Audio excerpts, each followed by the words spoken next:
विरच्यते मितस्पष्ट संदर्भ न्यायदीपिका।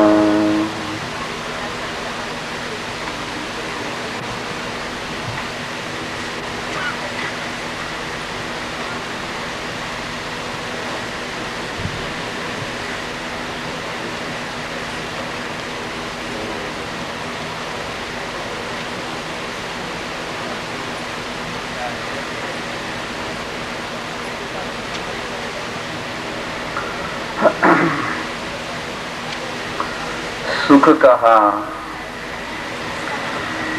तो सुख की व्याप्ति स्वतंत्रता के साथ है। जहां पर स्वतंत्रता होती है वहां पर सुख होता है, और जहां परतंत्रता है वहीं पर दुख है। इस प्रकार से सुख का लक्षण अगर हमें पता है तो हम सच्चे सुख को प्राप्त कर सकते हैं। डॉक्टर स्वाधीन और पराधीन, इन दोनों सुख में जो अंतर है वह अंतर समझना पड़ेगा।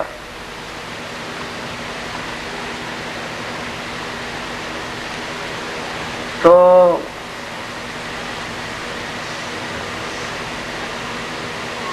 पर्याय में स्वतंत्र सुख की प्राप्ति के लिए विषय की भी स्वतंत्रता होनी आवश्यक है।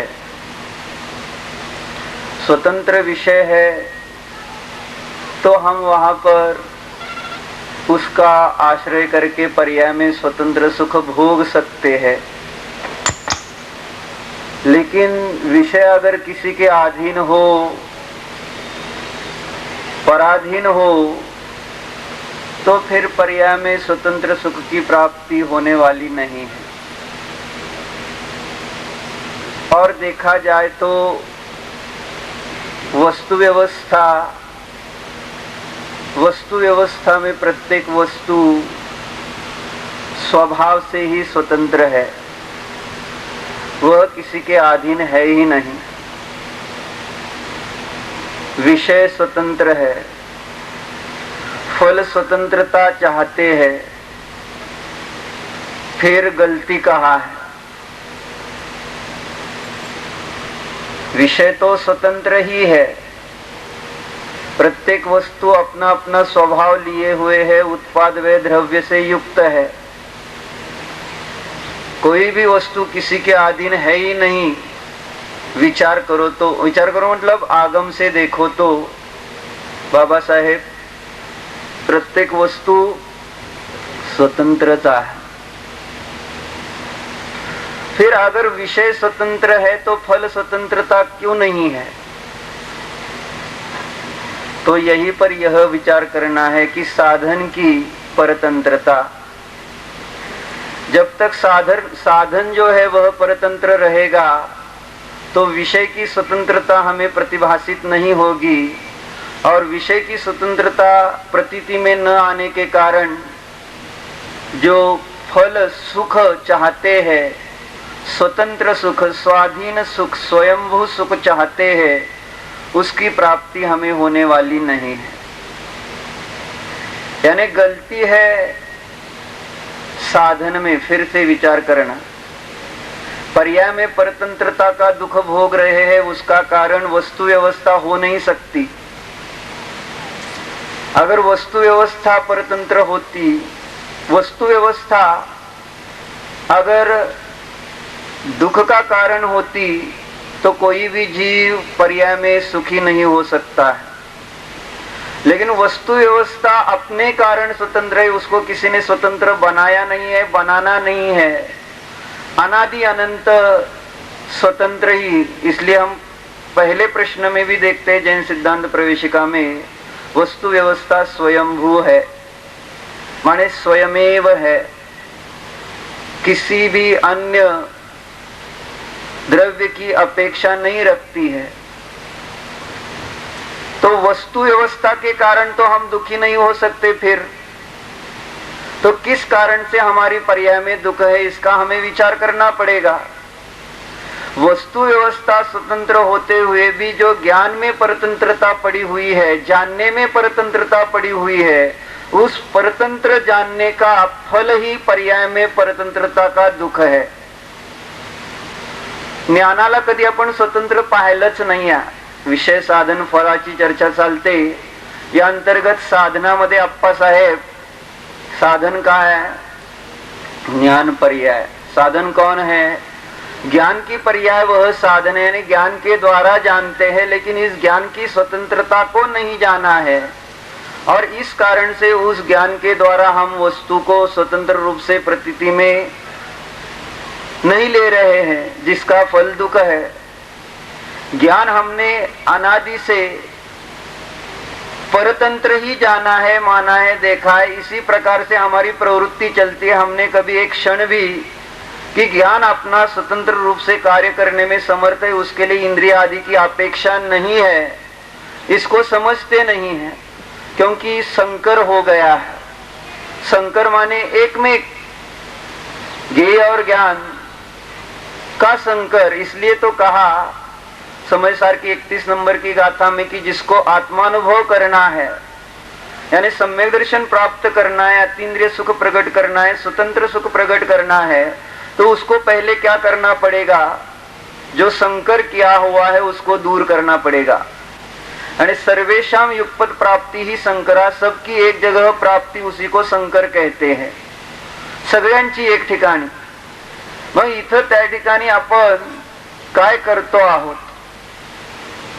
ज्ञान, इंद्रिय, प्रकाश, शब्द, इन सारे विषयों को एक जगह, एक रूप ही देख रहे हैं।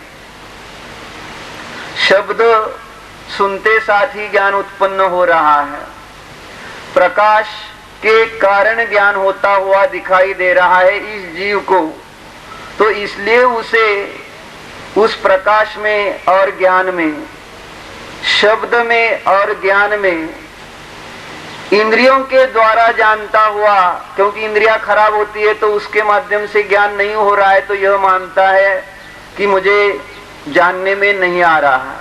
तो इंद्रिय भी और ज्ञान भी, और इंद्रियों के विषय और ज्ञान, इन सबको एक जगह देख रहा है। यहाँ पर बात समझनी है हमें साधन की। समय सार में बात आई है विषय की अपेक्षा से।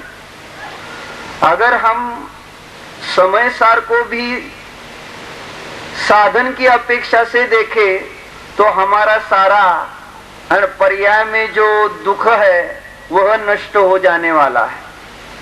कि विषय स्वतंत्रता की बात वहां है, लेकिन वहां पर ही हम अगर साधन की स्वतंत्रता को भी देखें तो पर्याय में अपने आप फल स्वतंत्रता की प्राप्ति होने ही वाली है। विषय की स्वतंत्रता को तो समझते हैं, समझने का पुरुषार्थ करते हैं, लेकिन ज्ञान की स्वतंत्रता कि जिसके कारण विषय स्वतंत्र होते हुए भी परतंत्र प्रतीति में आ रहा है। तो ये ज्ञान हमने कभी श्रद्धा के अधीन किया है, कभी हमने चारित्र के अधीन इस ज्ञान को किया है। ज्ञान को स्वतंत्र स्वीकार ही नहीं करते हैं, इसलिए आत्मानुभव करना हो तो कहां से, शर्तें कहां से प्रारंभ होती है ना? आत्मानुभव यानी अपने स्वभाव को जानना हो, तो स्वभाव को जानने के लिए यह जीव क्या मानता है कि अन्य अनिति अभक्ष का त्याग किया जाए तो ही यह ज्ञान पर्याय अपने आत्मा को जानने के लिए समर्थ है। बराबर आत्मा की अनुभूति का बाधक कारण, आत्मा को जानने में बाधक कारण है अन्य अनित्य अभक्ष, यानी ज्ञान को हमने अन्य अनित्य और अभक्ष पर अवलंबित किया है। लेकिन आळंदकर जी भी एक उदाहरण हमेशा देते हैं कि जब कोई लड़का कॉलेज में जाता है, इंजीनियर डॉक्टर की पढ़ाई करता है, तब वह किन विषयों का त्याग करके इंजीनियर और डॉक्टर बनता है। यानी वो जब आलू प्याज छोड़ता है तब इंजीनियर बनेगा, तब डॉक्टर बनेगा, वकील बनेगा, कब बनेगा। यानी ये खाए और न खाए इस पर उसका ज्ञान अवलंबित है क्या, है ना। समझना क्या कहना चाहता हूं कि ज्ञान की स्वतंत्रता, ज्ञान किसी के अधीन नहीं है और हमने ज्ञान को बहुलता से बाह्य क्रिया पर अवलंबित माना है। यानी ज्ञान को हमने पराधीन बाह्य क्रिया की अपेक्षा से ही किया है। जैसे प्रकाश पर ज्ञान का होना न होना यहाँ मनुष्य पर्याय में देखा जा रहा है, प्रकाश हो तो जाना जा रहा है।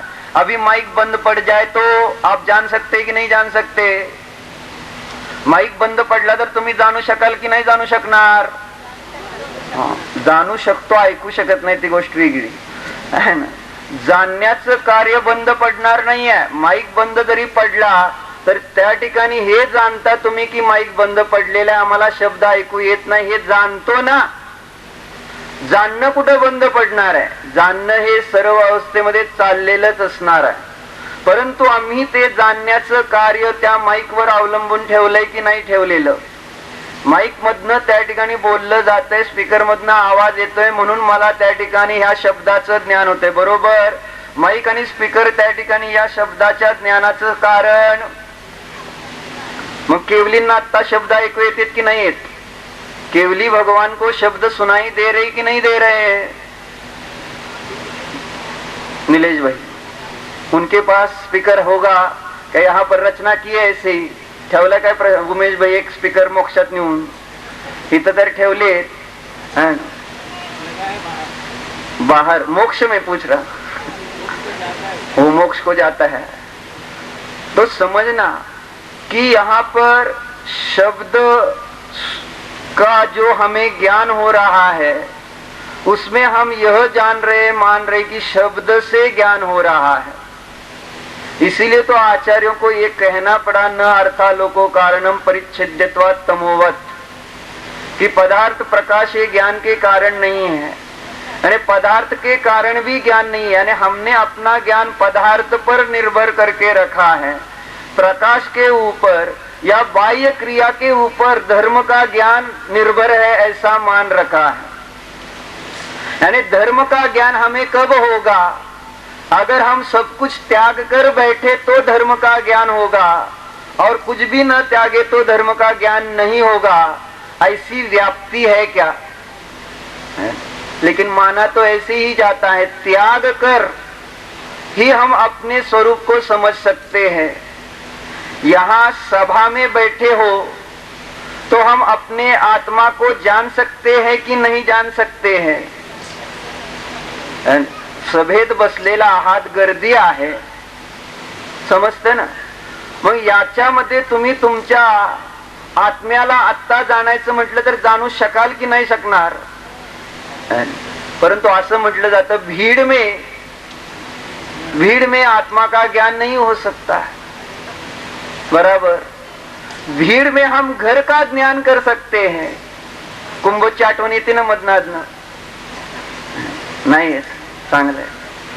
यहाँ पर बैठे बैठे अगर हम दूसरे विषयों का विचार कर सकते हैं, पर विषयों का विचार करने में अगर अपना ज्ञान स्वतंत्र है, तो अपना विचार करने में ज्ञान क्यों पराधीन मानते हैं? यानी भीड़ के कारण मुझे अपना ज्ञान या धर्म का ज्ञान नहीं होगा, इस प्रकार मेरा ज्ञान भीड़ पर अवलंबित है क्या? नहीं है, परंतु गर्दी आहे, गोंधळ आहे, त्याच्यामुळे आम्हाला काही समजत नाही असं आम्ही त्या ठिकाणी मानतो। भीड़ में ज्ञान नहीं होगा। हाँ, ज्ञान भी होता है, ज्ञान और ध्यान भी नहीं है, क्योंकि ध्यान ज्ञान की पर्याय है। यह पता न होने के कारण भीड़ में ध्यान नहीं होता ऐसा मानते हैं। तो ज्ञान जो है वह स्वतंत्र है, इसका हमें निर्णय करना चाहिए। उसके लिए किसी त्याग की आवश्यकता नहीं है। यानी यहाँ पर बैठकर आपको सब प्रकार का ज्ञान हो सकता है, या यहाँ से आप जंगल जाएंगे तो जंगल में जाने के बाद आपको आत्मा का ज्ञान होने वाला है। आत्मा का ज्ञान किस जगह होगा, इसलिए वो श्लोक आता है ना समाधि शतक में, कौन सा है, ग्रामो अरण्यो क्या है ना, हाँ ह्याच्यात आलेलं आहे, एक मिनिट हा,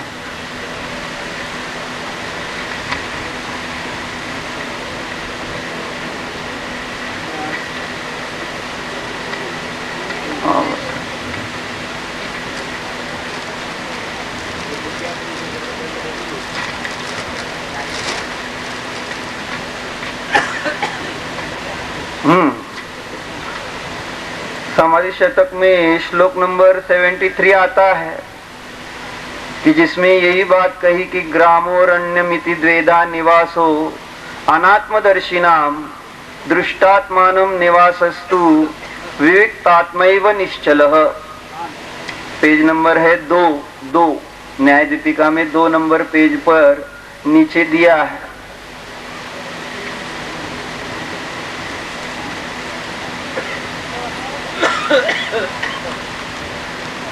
तो क्या कहते हैं, अज्ञानी का निवास के बारे में यह विकल्प रहता है कि यह गांव है या यह जंगल अरण्य है,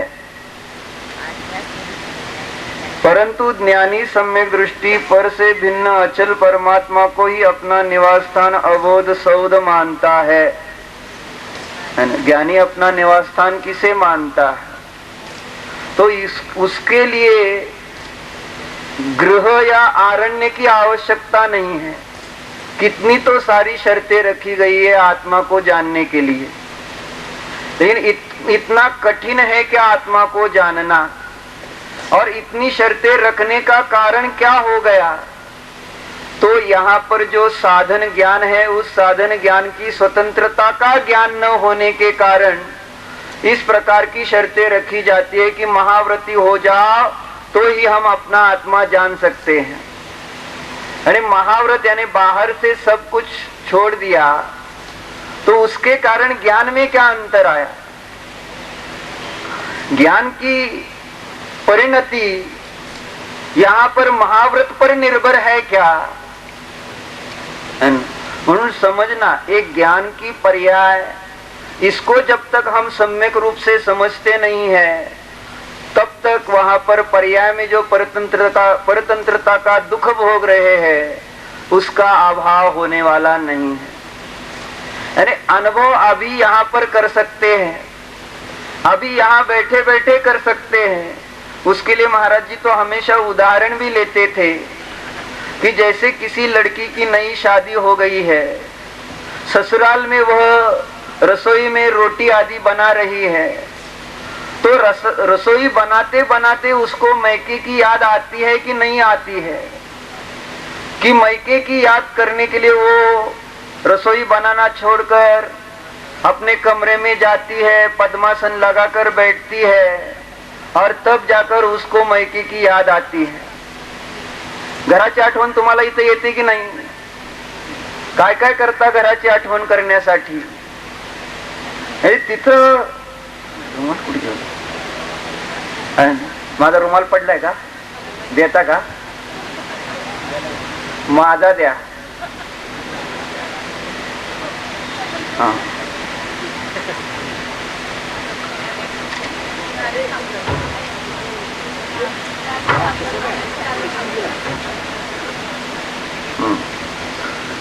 तो क्या कह रहे थे कि उस लड़की को मैके की याद रोटी बनाते बनाते आती है, यानी बाहर का योग भी जो चल रहा है, शरीर की क्रिया वो चलती रहती है, लेकिन वहां पर बराबर मैके का विचार चलता रहता है।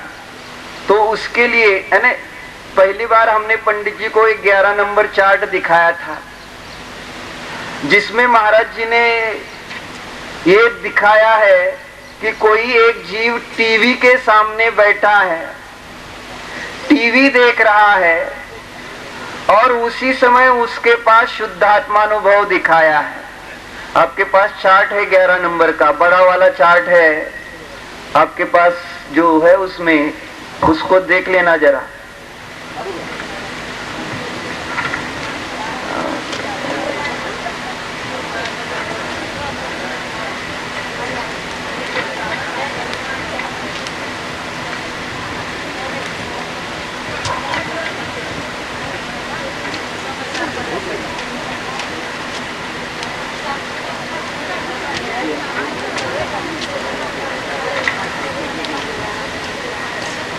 बड़ा वाला है सबसे, हाँ वो दिखाई जरा, इधर डाला ये फिर दिखाते इधर से।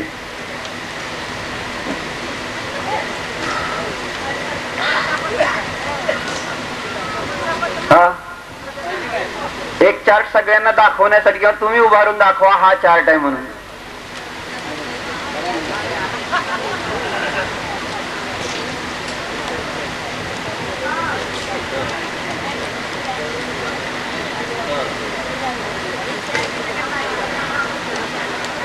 एक चार्ट इकडे घ्या, 1 मिनिट।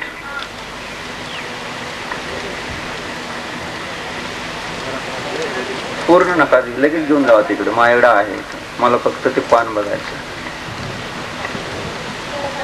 अवघड आहे।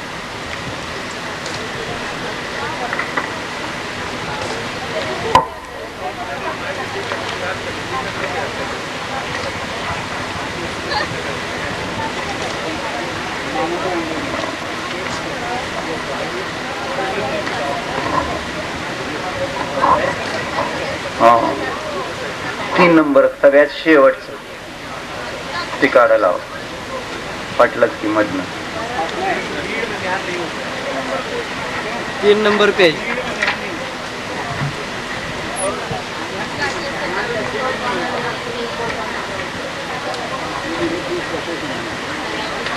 तर त्या 11 नंबर चार्ट मध्ये शेवटचं पान पाहायचंय, 3 आकडा लिहिलेला आहे खाली।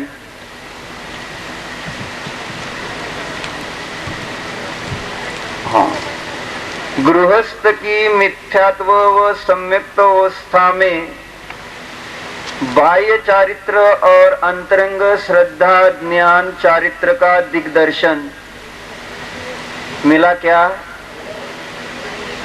हाँ अब फट तो गया, लेकिन थोड़ा सा देखना प्रयत्न करके। गृहस्थ की मिथ्यात्व व सम्यक्त्व अवस्था में बाह्य चारित्र और अंतरंग श्रद्धा ज्ञान चारित्र का दिग्दर्शन लिखा है ना, तो उसमें 2 तरह की लाइन दिखेगी, एक जिगजैग लाइन है और एक सीधी लाइन है। तो जिगजैग लाइन दिखाई है वह शुभ अशुभ भाव की ग्राफ है, ग्राफ। यानी जब जीव में अशुभ परिणाम होते हैं तो कैसे आत्म परिस्पंदन होगा, शुभ भाव हो तो आत्म परिस्पंदन कैसे होगा, और शुद्ध भाव हो तो परिस्पंदन नहीं है एक अपेक्षा से, तो उसके लिए सीधी लाइन दिखाई है ना। तो अब यहाँ पर नीचे से ऊपर देखना है, 4 दिखाए बातें उसमें, बाह्य चारित्र, श्रद्धा, ज्ञान और अंतरंग चारित्र। नेमिनाथ जी क्या देख रहे हैं आप? हे समय सारा आहे, पुन्हा एकदा दाखवतो तुम्हाला, न्यायदीपिकेमध्ये नाही। हाँ तो बाह्य चारित्र, श्रद्धा, ज्ञान और अंतरंग चारित्र, 4 बातें हैं। तो उसमें पहले नीचे दिखाया है गृह कार्य कर रहा है, श्रद्धा में मिथ्या दर्शन है, उसके आगे शादी लिखा होगा, यानी उसने पहले सम्यक तो प्राप्त किया था, पीछे वो चार्ट बताए हैं हमको जो प्रयोजन भूत है वर्तमान प्रकरण के अनुसार वो बता रहे हैं। तो मिथ्या दर्शन सादी है, ज्ञान में गृह कार्य का विचार है, अंतरंग चारित्र क्या कहा, अशुभ भाव है ना। तो इस प्रकार से बाहर में गृह कार्य है, विचार गृह का कार्य का है, इसलिए वहां पर अंतरंग चारित्र अशुभ है और श्रद्धा में पर में एकत्व आदि भाव करता है, इसलिए मिथ्या दर्शन है। फिर उसके बाद वह बाह्य चारित्र में क्या कर रहा है, स्वाध्याय कर रहा है। हाँ, श्रद्धा में क्या लिखा, मिथ्या दर्शन ही है। ज्ञान में तत्व का विचार चल रहा है, अंतरंग चारित्र शुभ है। मंदिर में है क्या, इसमें स्वाध्याय में आया है।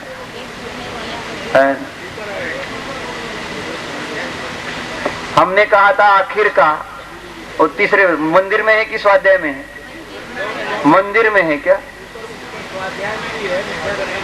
ठीक है। इसमें जरा छोटा किया होगा तो ऊपर स्वाध्याय की चर्चा हो रही ना, वही देख लेना, स्वाध्याय कर रहा है वहां से देख लेना। हाँ, तो आगे तो बाह्य चारित्र में स्वाध्याय कर रहा है, तो जो जो स्वाध्याय करता है वह सम्यक दृष्टि ऐसी व्याप्ति नहीं, क्योंकि स्वाध्याय करता हुआ भी मिथ्या